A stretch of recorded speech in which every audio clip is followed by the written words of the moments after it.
Good afternoon, and thank you very much for participating in the Hearts of Freedom project. Your participation is very much appreciated. So let me begin by asking you your name, please. Art DeFehr. Welcome.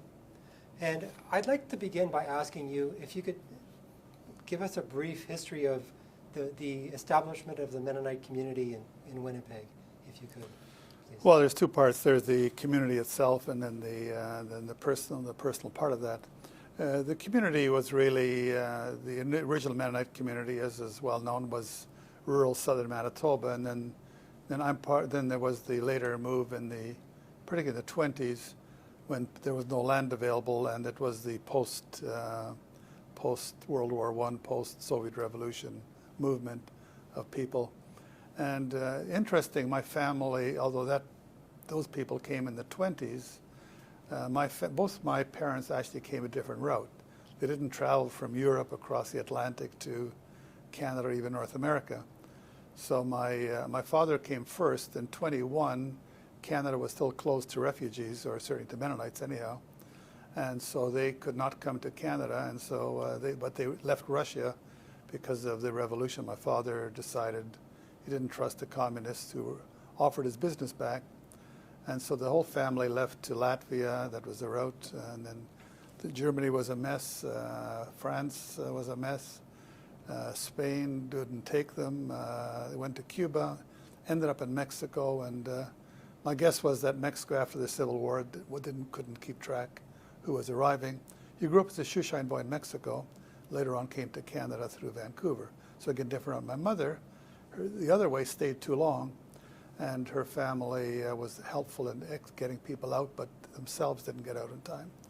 So she was a student in Russia, then was asked to renounce her family and her faith in 1930, or leave school, university.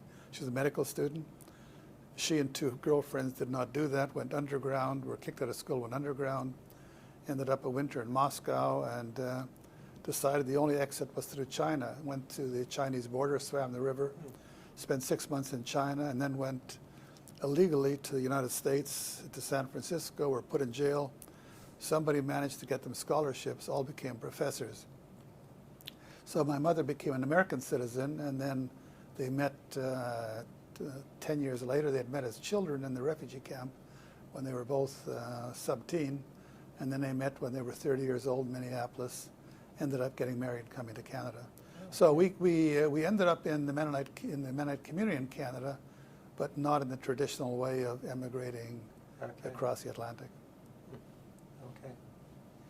So for my next question, I'd like to ask you, how was it that you got involved with the Southeast Asian refugee crisis, please? Well, because my family had all been refugees, it was something certainly I appreciated and was taught with. But prior to that, there's a prior experience. And the experience prior to that was that I really wanted to do international work. And so I spent part of my college years in the U.S. in the middle 60s, and those were interesting times.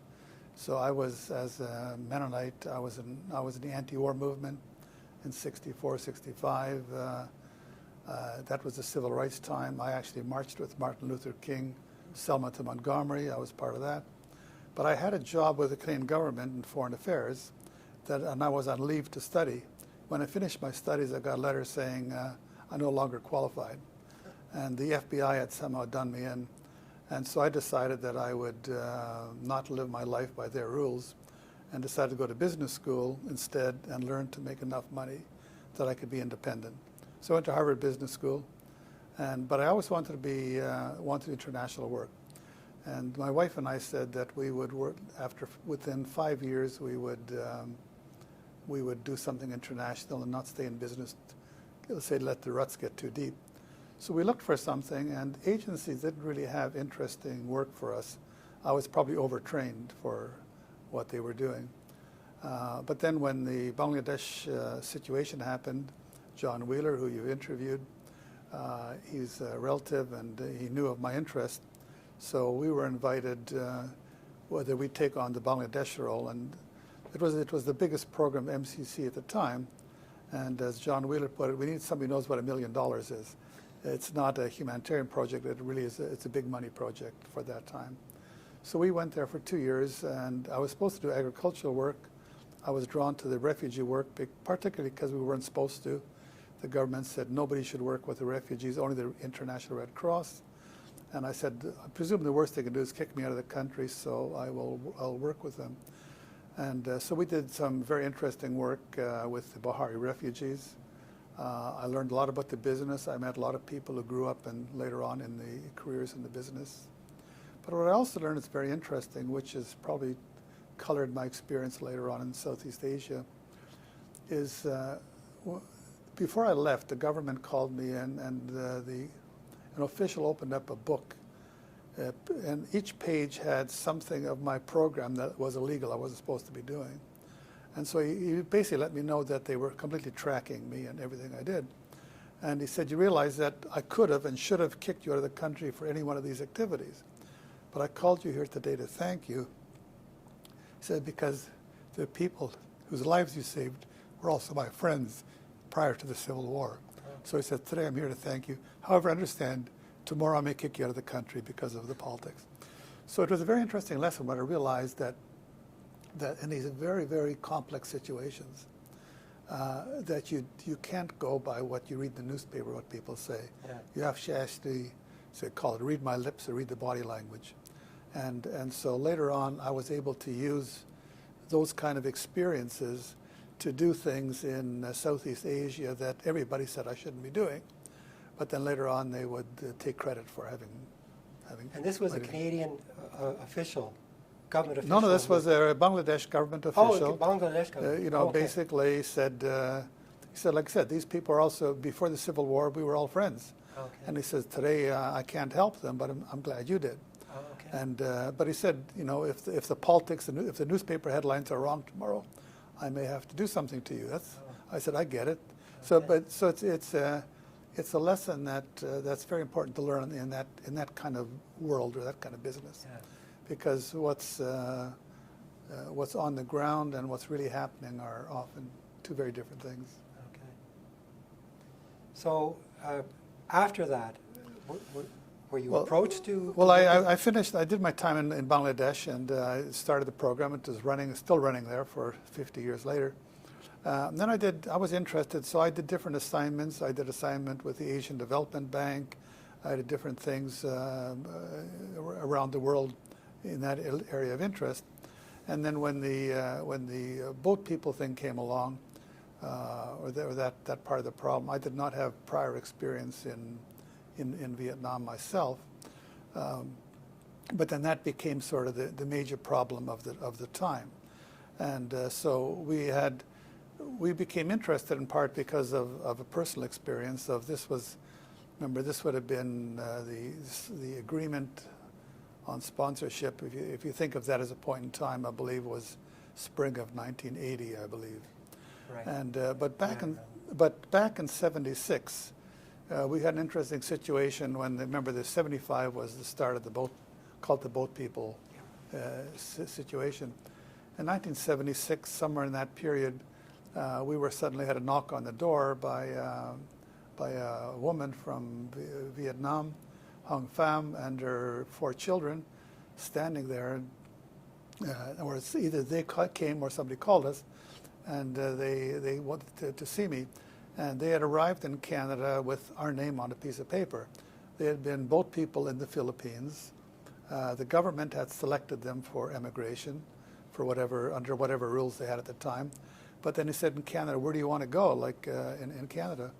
And they said, well, we don't know anything about Canada, but we have somebody in the refugee business, if you will, in the camps. Said, if you get to Canada, look up Art DeFehr. I presume it was somebody from my Bangladesh experience.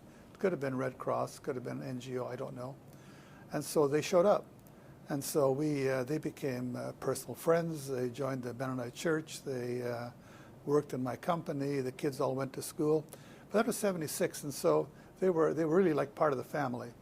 And so by the time '78 rolled along, and sort of the bigger problem caused particularly by the Vietnamese entry into Cambodia, that was kind of the trigger point.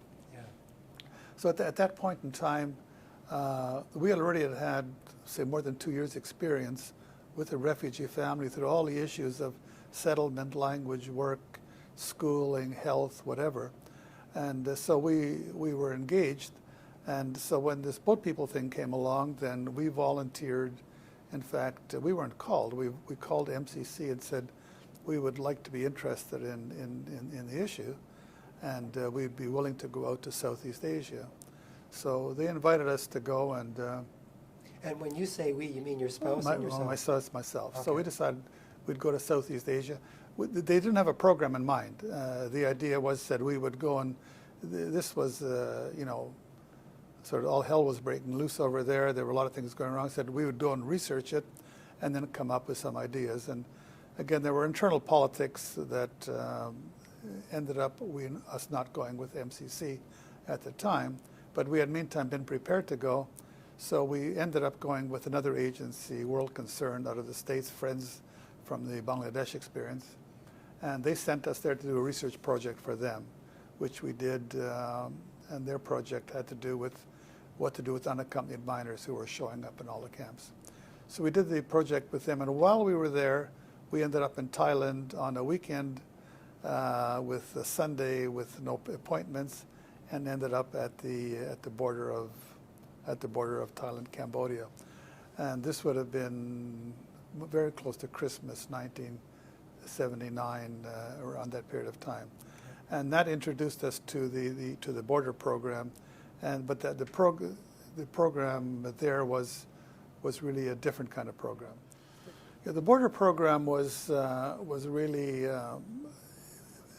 there were two things happening in Cambodia. There were things happening in Indonesia and Hong Kong and other things, and I'd visited a number of those camps.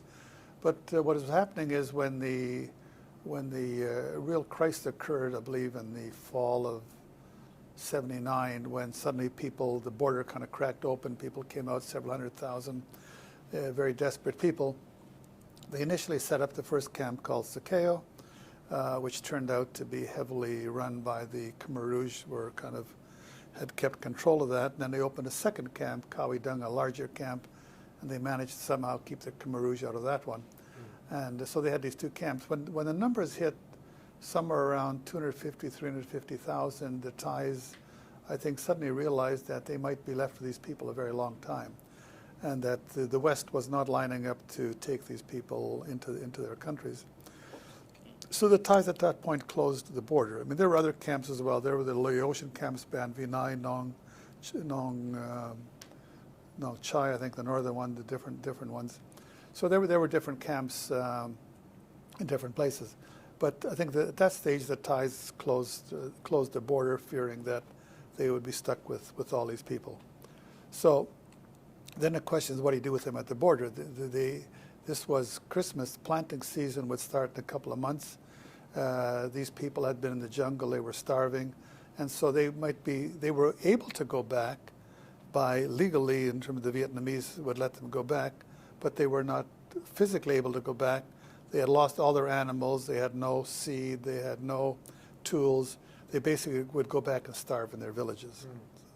So when the people began accumulating at the border, I'm not sure the numbers. At one point, we estimate up to 1 million people were sort of stuck at the border, and then the UN was able to keep them alive, but they couldn't bring them across the border, and the people were choosing not to go back, although physically they could go back.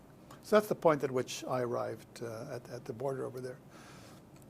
There was a wonderful young man at the border named Robert Ashe. He's well known. He received some kind of OBE or MBE from the British Empire. He's 26 years old.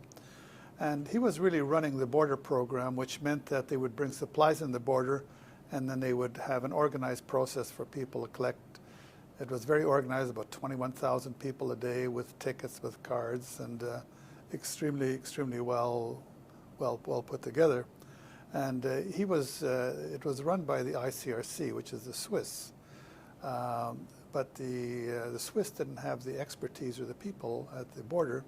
Robert Ashe had married a Khmer person, so he spoke the language. He had the contacts over there.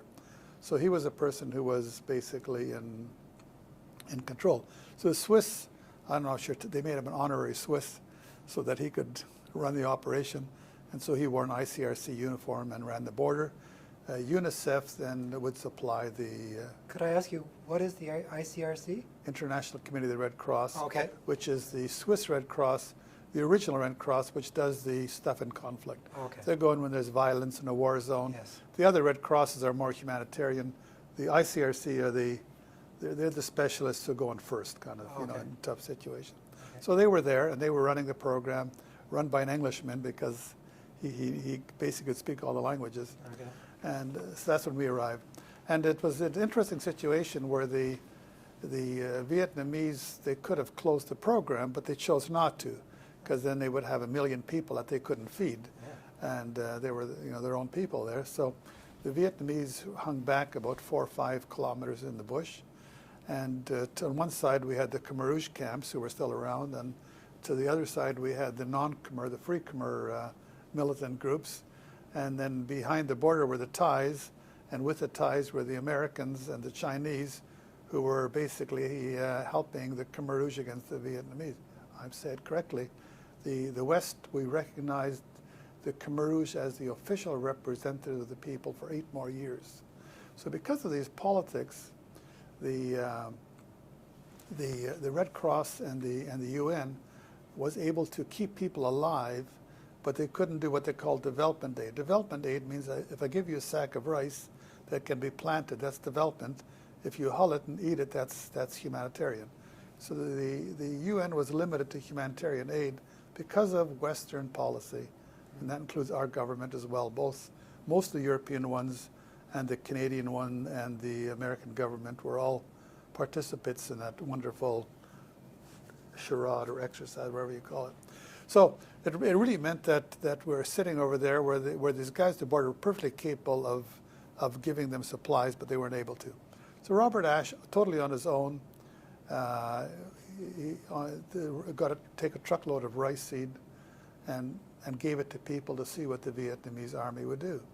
And the people would go through, and they came back next day. They didn't bother us at all. Okay, then they ran a couple of trucks through, and then they let them through. That's when I arrived, and they said, I think we have something going here. But we have to run this at a much bigger scale, and the UN can't do this because they're not allowed to. I did this on illegally, kind of, you know, on the side, but I can only do it so much. So then we ended up setting up a parallel agency. CARE got involved, and they had some money, and they worked at that, and then we set up another agency, World Relief, that I was involved with. CARE was a little more limited because they had to do what the American government more or less wanted them to do. I set up as a rogue agency. I said, the moment they'll let me do something, I'm out of here. So we worked together, but I would take the risks, and then we'd both do the same things. Anyhow, in a period of 100 days, we supplied Cambodia to the point where at least the western half of the country had a crop surplus that year. There were many politics around that which don't relate to refugees in particular. I could tell that could be another hour of stories. But we kept it going during that period of time. So this 1 million people basically did not become refugees. As they went back and began replanting, people followed them back in, and by the next year, the population of the border was largely dissipated, had gone back into the country. So the program was very, very successful in those terms. What is interesting, because the Red Cross was unhappy, not the Red Cross, the UN was unhappy that we were embarrassing them because they had a program, official program, inside through Phnom Penh, except the Vietnamese was so paranoid about giving things to people they couldn't control, nothing really got distributed, so it all sat in warehouses. So we were actually distributing more with ox carts and bicycles and carrying it on your head than they could do with trucks and planes and ships. So they tried to slow us down, and again, we went to the UN, and we managed to change a resolution, and we kept chipping. But the result was that we actually did more through the jungle than they could do on the other way. But it did create the conditions where there were no more refugees coming through. I mean, there was on an individual basis there were people, but as the idea of a group needing to flee that really changed at that point in time. I'm sure there were people who'd rather didn't like the Vietnamese for some reason. They had probably left earlier already. So then you're left with, what you were left with at the time was the two big camps, Kawi Dung and Sakeo. Mm-hmm. There were some camps in southern Thailand that I was personally not as familiar with. Then there were camps like Nong Khai in the north, which I think was Laotian. Ban Vinai was Laotian. And so there were other camps around the fringes, but I visited most of them, but my experience was more in the Nong Khai and Kawi Dung and Sakeo. That's where I worked more in those. But there were many interests. So then at that stage, this was March, April. So parallel to that would have been the sponsorship program. So the border program was March running through June, and the sponsorship program was signed, I believe, February or March. So they were just the beginning of. So while I was at the border program, the Canadians were trying to figure out what the sponsorship program means. So we went into the camps with them quite frequently, with different agencies and with the Canadian officials, to what does it mean to select people. And probably a couple of stories that are interesting. One of them was this question of how do you when you've got 250,000 people and you're going to select a couple of thousand, how do you pick them? And so we had a lot of discussions and a lot of ideas. And one of the things that I pushed for very hard, based a little bit on my experience in Bangladesh, Pakistan, was don't send individuals or don't send partial groups that in themselves can't support themselves. You can't send everybody anyhow, so at least the ones you send may as well be sent in a way that they can be successful. For two reasons. First, for their own well-being for the group that went over. But secondly, I said, if you send refugees who end up being, call it unsuccessful in the views of the Canadian population, the support for the program will get weaker, because you will say these people are a burden or they're a problem, they get into crime, whatever happens. So try to send people who in fact will be able to, let's say, be successful, and by whatever terms we determine that. And one of them was that you send a family. First of all, a family supports each other. They'll deal with the children if there is. They'll deal with the teenagers and that themselves. What you also want to do is have a family in which somebody is likely to be able to work. Because if they're all on welfare, first of all, they're not happy with that. We learned that from Hung Pham. The first thing she says, I do not want to be on welfare. I'll do anything. I don't want to be on welfare. So we gave her a job and helped her with the house, and she supported her kids. She was never on welfare one day. And so that was a lesson we had learned from her. And so I said, send when you pick a group, slow down, and don't send an aged couple or something. So if they got a couple, where's your kids? Okay, and when your kids, and maybe you send a couple of the kids, and so you've got maybe a 3-generation thing. You've got the parents will be taken care of by the kids will work, other kids will go to school. I said, send a complete family, or as complete as you can, that they support each other, they can live together, don't need as many dwelling units, and the point is the grandparents can take care of the younger kids and this kind of thing. So we'd often try to send units of 10 or 12 people. And that wasn't necessarily the natural thing to do. You always just send more individuals. Mm-hmm. And so I think that was, I think a lot of it wasn't all done that way, but a lot of it was done that way. But there were some wonderful, interesting stories of one family that arrived, and he got over here and discovered that the father in the family was deaf and dumb. And so somebody said, how did he get through the grid? It didn't say that on the papers. And so when the whole family, if you look at the description of the family, it refers to him as being the quiet type. And we rather did not mention the fact, because that might have then created a discussion about whether there's a health reason why he shouldn't come. But in the context of a family of 10, it didn't matter. Another person who ended up working for Palliser till he retired only recently, worked his whole career in Palliser, and his leg was cut off above the knee. And if you read the paper that, because I was involved in that one that got him in, it says he walks with a limp. So it was, never said the fact that his leg was missing. Yeah. And, you know, and the guys at the other end, the Canadian officials, I'm not sure they would do it today, they fully understood what we were doing. And so in a sense, but if the context was right, let's say if you got 10 people and one guy walks with a limp, he'll be okay. Yeah. If you send him alone, maybe not. Mm-hmm. So those were the kind of stories. So a lot of those, how much of that was retained over time, I don't know. But those were the lessons that we tried to bring into the program at the beginning stage. So later at times now in the Syrian program, I was involved in Syria as well. I was in Syria before the Canadian thing started. And one of the things that when I talked to the UNHCR people in the Jordan camps, they said the Canadian government is in such a rush to fulfill a political requirement, like get people before Christmas, 25,000, that they're trying to grab people who are maybe in themselves are good candidates, but the people are saying, no, we don't want to go, because they're saying, I've got relatives in the other camp, and unless we can go together, I'd rather not go. Mm. And so we sent far too many Syrians here in what I call incomplete families. Mm. And that probably contributed to a much, much lower level of, let's say, in involvement, becoming economically self-sufficient compared to other groups. So, I mean, after 50 years, we should have learned these lessons by now. But at the start down there, so I think part of the reasons why the whole Southeast Asian thing was successful, I do think that they maybe didn't all have these policies, but I do think that the guys on the ground seem to have a lot of freedom to make intelligent decisions. Mm. And I think there were a lot of decisions were made that way, where that the families that went were sustainable families. Now, the people at the other end might not notice that when they got them, like, you know, they weren't part of that discussion. But it would have helped them, to settle the families. Right.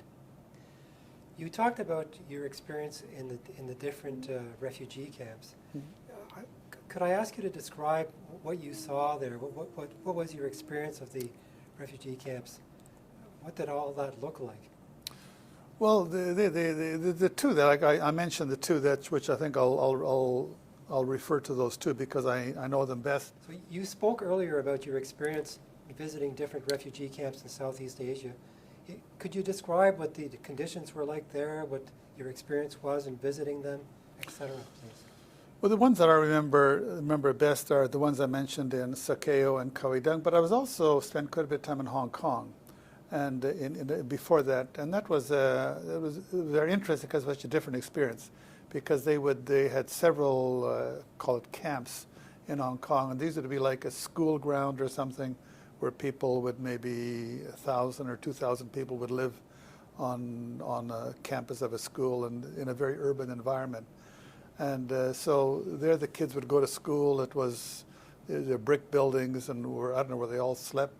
I mean, one of the images I have, which is very interesting in the Hong Kong camp, is this lineup of, they had this shelf, must have been 100 feet long, and there was an endless line of rice cookers. And the idea that, I guess they had power set up over there.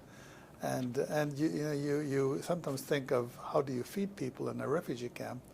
And so these people, they obviously weren't eating in a soup kitchen. They were making their own food. So there's maybe 100 families, 100 rice cookers, all in a row. Probably all the same stuff in each one. But it's just kind of interesting, the individuality of you're in a camp, but it's me and my family. Yeah. So that was Hong Kong, and I think some of the people could work then in the city over there. That was one experience. The other camps, Sakeo it was pretty swampy. It wasn't a great site to begin with. And Sakeo, to our understanding, was controlled by the Khmer Rouge. Regardless of what the UN did, the Khmer Rouge sort of dominated the place. Mm.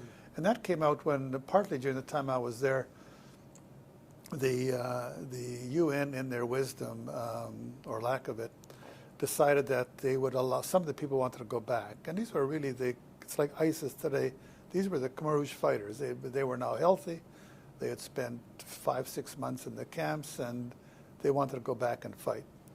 And like I said, it ended up causing a little war. There was a guy in the UN named Zia Rizvi, and when they sent them back across the border, the Vietnamese attacked Nong, when I get my name mixed up, Nong Chai, where our camp was, Can. And the Vietnamese attacked, and for 3 days killed about 80, 90 people. I was in the middle of that. That's where I had some helicopter shot on over my head. But basically, they were angry, so they created an incident, killed about 100 people, and the UN recalls it as a little war, and in a sense it was a mistake to do that. But I was there at the time, so here the situation was this: the people, some people didn't want to go back, and these would have been the fighters, and they wanted to take family back with them where they could. So they would presume the spouse back with them, and maybe children. But the issue was, which we heard, the agency we had was very unique in that we had a lot of people we were able to recruit some people who were children of people who had been missionaries in Cambodia. And so these kids had grown up there, maybe in an English school, but they spoke the local language. So we actually uniquely had Western Khmer speakers. And so we could use them. That's what we did. We could do surveys in the jungle that other agency could not do. So we brought these people. So the UN had a problem. They knew that they would take people back with them. So you're going to bring a fighter goes back and said, here's my wife, and here's my 4 children, and we want to go back. The problem is, what if you have another person who doesn't want to go back? All right. So what the Khmer Rouge did, which we were told this would happen, they would take the children from another family and attach them. Say a woman would go through. Here's my 4 children. 2 of them would not be hers. They'd be from another family. So guess what happens? The other family has to follow. Yeah. They'd be forced to go back. Mm-hmm. And so we knew that this would be going on. And so the UN approached us because we had the capability of language and culture. And so we had a 2-stage process. The UN would do all the stuff they did and approve people go back. Then they'd go another tent, and we were allowed to split them all up individually. So we take each kid, each mother, each thing separately, and ask them, who's your mother, who's this, who's that, and then with our Khmer speakers, we would find out who in fact didn't really belong, and then we would recall that family and split them up, and so whether we got them all, but we actually were able to save quite a few people from being forced to go back with the Khmer Rouge. So these are the kind of things that are often untold stories of what happened in these very, very messy situations. Right. So that was the KO camp, and then it ended up caused a little war of 3 days, and then we kept going after that again. The camp Kawi Dung was very different. So they set up the other camp almost as an alternate, and that became, I'm sure, the largest Khmer Christian church in history, because that's where all the Western Christian agencies then went into that camp. Okay. And so they had, I've got pictures of this very large church in there, and there were some Christians, a lot more became Christians. Along the way, we had this interesting situation where somebody approached us and said, before the war in Hong Kong, somebody had ordered 5,000 Khmer Bibles. And then the war broke out. They were never delivered, and they're in a warehouse in Hong Kong. And they said, you think you could use them? I said, well, our business, we want to be respectful of why we're allowed at the border. But said, send them over to Bangkok. So they did.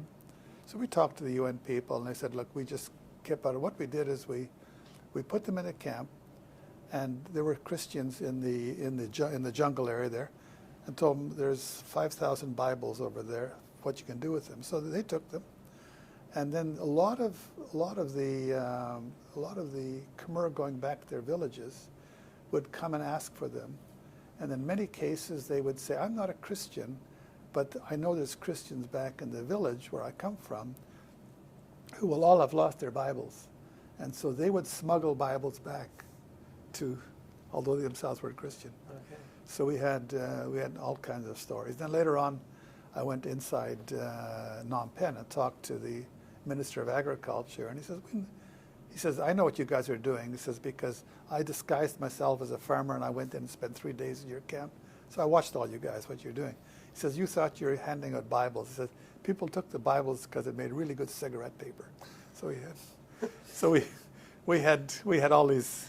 I mean, it's real life. Yeah, you know, yeah. these camps are there are people doing their thing, and there's great distress. There's sometimes humor. There's a lot of risk, but so the total experience was one of experiencing people doing amazing things for each other, taking risks, doing things. So there were many stories like that.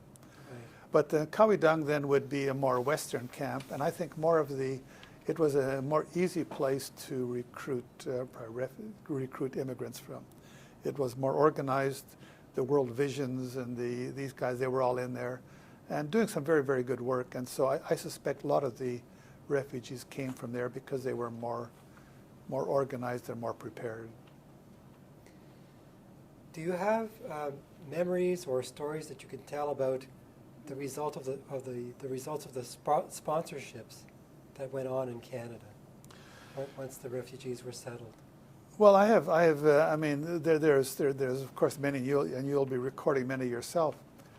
We had lots of people in our company. For example, we became very known as a place. Because my father's a refugee, we'd always employed a lot of immigrants and refugees. We didn't necessarily separate. They were arrivals into Canada. And the situation was similar, so we had a lot of experience with that. So we made special programs to take these people in and train them. A lot of them worked their whole career in our place. I remember one woman once showing me pictures in front of her sewing machine of 3 nice young men, and said this one they all had graduated engineering from different good universities in Canada, and she said this job put them through university. So there's many stories like that. I think it was an unusually successful immigrant group, and possibly the study you're doing may give us some insight. I think it was more successful than most immigrant groups coming in, and I can speculate in part on that, but there may be something coming out of the research that says that. I think the sponsorship program was part of the success of it, is that these people were more quickly integrated into the community. But maybe I'd like to speak to it a different way. If you fast forward to today, 2019, and when you think of the acceptance or the situation in Canada with allowing 300,000 immigrants, rising in the next couple of years to possibly 350,000, or 1% of the population. This province, Manitoba, we have the provincial nominee program, and the provincial nominee program actually is bringing in 1.3% of the population. I was involved in designing that 20 years ago, along with a few others, and we'd bring in more if we'd be allowed to. They put a cap on us, but the programs are different, but they have the same characteristic. In that, I'll do the nominee program first. The nominee program is not that we go and pick people, but the selection process is from this end is very involved in the process, so that the people who come have in some way been identified and selected by people here. And we use criteria like you've got a job, you've got relatives, an ethnic group to associate with, hopefully some language. But the idea is there's a whole bunch of linkages. We also want families, not individuals. The young man is going to go to Alberta for an oil industry job, like in most years. But we want families that get settled here, the kids go to school and things, and they stay. So it's been very successful. The sponsorship program in some ways was similar in that if you bring large enough groups, like I said, the group can be successful and link them to something here. I think it does two things. One, they tend to be more successful than if they just come randomly on their own. But what has happened over these 40 years, or give or take, or whatever it was, is that over this period of time, I would think that the number of sponsorship is pushing 180,000 or something like this, some number like that. I would say almost every, or a high proportion of families in Canada either have been directly involved, or their congregation was, or their friends or relatives were in some way, and that's so that everybody has a refugee story that is somehow personal, and they become human to them. Yeah. They're not a category. They're real people with real issues. good and bad, but they're human beings. So I think what the sponsorship has done is it's humanized the category to our neighbors to the south. Refugees and this are a category. They're not human beings. I think in Canada, to all of us say, well, I know that story and that story, and I met this person, I met this person. I think it's made a huge, I think it's provided the political cover to allow for a large immigration program. I think our immigration program overall I criticize it a lot because I'm involved in the business, but I keep saying there's lots of problems with our immigration program, except it's better than all the others. They're all worse. So in that sense, it's a good program. But I think the sponsorship program has contributed a great deal to creating the political climate that allows Canada to be generous with immigration, even beyond refugees. Now I'd like to ask you, are there occasions where you were invited by a group or an organization or anyone to talk about what your experiences were like serving the Southeast refugees at the time? Do you still have opportunities to talk about that? Well, I talk about refugees a lot. Okay. But I would say more of my talk is forward-looking because I'm still actively engaged in the issues of today. Okay. I'm engaged at the Mexican border. I'm engaged in Middle East. I'm engaged in Myanmar, and so I talk about those. Now, in talking about that, one often refers back to other experiences, or if one doesn't talk about them, the lessons of it. But I just gave a talk about 2 months ago in New York.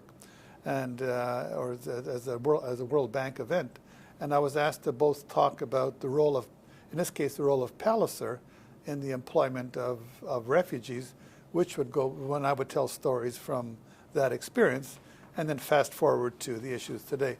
So I would say the experience absolutely informs my views and my experience, and also I'm invited often to speak or to work on new programs that grows out of that. But I'm not a person who did something back then. I'm doing something right now. So my talks tend to be about what I'm doing now or what I'd like to see, or often on the forward end of what should happen next.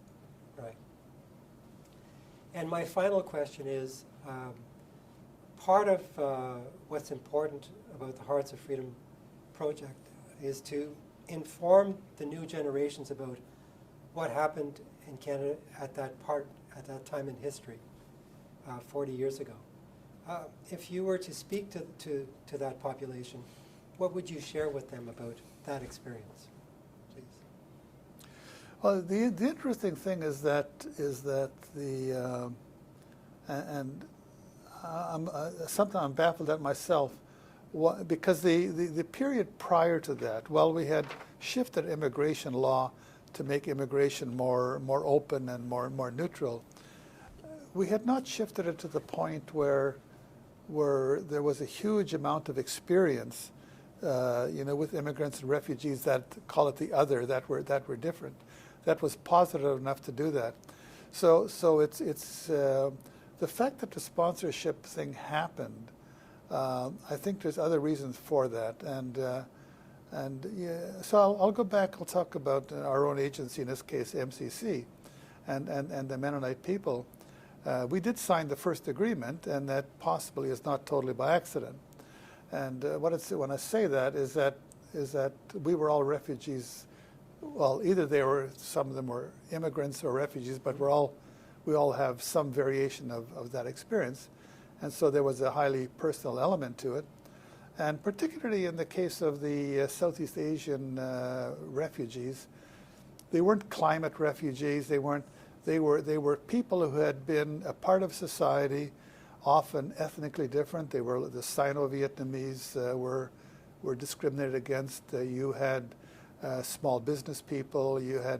So the people who were isolated and felt they moved, I think it felt at least to my family, like, well, that's just like what we were, 40, 50 years ago. What's the difference, So I think we intuitively, maybe we didn't feel so much about the nature of an immigration program as we understood the problem of the people. And so that probably allowed the Mennonite community to be the first to sign on and saying, we get it, who these people are, and will participate. The fact that all the other churches joined in, I think, is, I can't give the same explanation for all of them. Some of them would have had somewhat experience. But the fact that the churches more broadly took it on, and then later on others as well. So I think that there was maybe a little bit of historical accident that it was this particular group that that allowed, I'm not sure, it could have been some other problems in the world that would not have produced a sponsorship program. Right. So I think there was a bit of a historical accident, and some people fortunately seized the moment and started the program. Okay, great. Do you have any final thoughts you'd like to share with us? Well, I'm hopefully that when I think of Canada, I think more broadly, not only of the Southeast Asians. One of my own children are both adopted and look different than their adoptive parents, and so I mean I live with that every day. I think the thing that I've really been pleased, remember my age, I'm at the age where I've been through a few cycles of this. When I was young, if you met a person who would have had, pick your background, an Asian background or South Asian or African, they not only looked different, they would have sounded different, and they would have significantly, in some sense, acted differently. There were clearly significant differences because they had probably first-generation immigrants and not as well adjusted. I mean, today when we all have this experience, whether it's on television or in our daily life, you meet people who clearly they have a different background than I do, and yet you close your eyes, and from the things they say and the accent they speak and their mannerisms, you like I said, a lot of these kids, you get them on the phone, you wouldn't have a clue what they look like by what they do and how they speak and this kind of thing. Yeah. So I think what's happening is we're well into the generation where I use the term the other. I don't like the terms by saying people they're this or that from a place, because other can imply more than just color. It implies other things. Mm-hmm. And I think we're getting to the space where we're having a lot of experience with what I call the other, where often the only difference is the visibility and not the culture and something like this, which then, so they become friends, they become marriage partners, they become whatever they are, so that they become part of the family. And I think that's, so I think, in my view, Canada is a great experiment. And it's still an experiment because I'm not sure that we're going to get it all right yet. But we're an experiment where a significant part of the population would have been a generation earlier have been an other, but now they are culturally and in work and in relationships, they're no longer an other. And if Canada can maintain that and make it work, that's a tremendous contribution to the world. And I'm hoping, saying it does, I would say it requires ongoing wisdom. It's an ongoing project. I don't take it for granted, but I think Canada can lead the world in creating a place in which the other becomes less the other and becomes part of us. Yeah. Thank you very much.